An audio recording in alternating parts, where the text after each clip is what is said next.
Kidnap ಕೇಸ್ನಲ್ಲಿ H D. Revanna ಬಂಧನ. ಸಂಸದ ಡಿಕೆ ಸುರೇಶ್ ನಿವಾಸಕ್ಕೆ ಹೆಚ್ಚಿನ ಭದ್ರತೆಯನ್ನ ಒದಗಿಸಲಾಗಿದೆ. ಮುಂಜಾಗ್ರತಾ ಕ್ರಮವಾಗಿ ಹೆಚ್ಚಿನ ಭದ್ರತೆಯನ್ನ ನಿಯೋಜಿಸಲಾಗಿದೆ. ಸಂಸದ ಡಿಕೆ ಸುರೇಶ್ ಅವರ ನಿವಾಸಕ್ಕೆ ಭದ್ರತೆಯನ್ನ ಹೆಚ್ಚಿಸಲಾಗಿದೆ. ಸದಾಶಿವನಗರದಲ್ಲಿರೋ ಸಂಸದ ಡಿಕೆ ಸುರೇಶ್ ಅವರ ನಿವಾಸ ಕೆಎಸ್ಆರ್ಪಿ ತುಕಡಿಯನ್ನ ನಿಯೋಜನೆ ಮಾಡಲಾಗಿದೆ. ಸಂತ್ರಸ್ತೆ ಕಿಡ್ನಾಪ್ ಕೇಸಲ್ಲಿ ಎಚ್.ಡಿ. ರೇವಣ್ಣ ಬಂಧನ ಆಗಿದ್ದು, ಮುಂಜಾಗ್ರತಾ ಕ್ರಮವಾಗಿ ಸಂಸದ ಡಿಕೆ ಸುರೇಶ್ ನಿವಾಸಕ್ಕೆ ಭದ್ರತೆಯನ್ನ ಹೆಚ್ಚಿಸಲಾಗಿದೆ. ಡಿಕೆ ಸುರೇಶ್ ಅವರ ಸದಾಶಿವನಗರದ ನಿವಾಸಕ್ಕೆ ಹೆಚ್ಚಿನ ಭದ್ರತೆಯನ್ನ ಒದಗಿಸಲಾಗಿದೆ.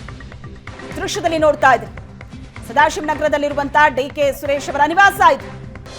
ಮುಂಜಾಗ್ರತಾ ಕ್ರಮವಾಗಿ ಹೆಚ್ಚಿನ ಭದ್ರತೆಯನ್ನ ಹಾಕಲಾಗಿದೆ. ಕೆಎಸ್ಆರ್ಪಿ ತುಕಡಿಯನ್ನ ನಿಯೋಜನೆ ಮಾಡಲಾಗಿದೆ. ಈಗಾಗಲೇ ಎಚ್.ಡಿ. ರೇವಣ್ಣ ಅರೆಸ್ಟ್ ಆಗಿದ್ದು, ಈ ಪ್ರಕರಣದಲ್ಲಿ ಮುಂಜಾಗ್ರತಾ ಕ್ರಮವಾಗಿ ಡಿಕೆ ಸುರೇಶ್ ಅವರ ನಿವಾಸಕ್ಕೆ ಭದ್ರತೆಯನ್ನ ಹೆಚ್ಚಿಸಲಾಗಿದೆ. ಇದು ಡಿಕೆ ಸುರೇಶ್ ಅವರ ಸದಾಶಿವನಗರದಲ್ಲಿರುವಂತಹ ನಿವಾಸ ಇದು. ಡಿಕೆ ಸುರೇಶ್ ನಿವಾಸದ ಬಳಿ ಕೆಎಸ್ಆರ್ಪಿ ತುಕಡಿ ನಿಯೋಜಿಸಲಾಗಿದೆ.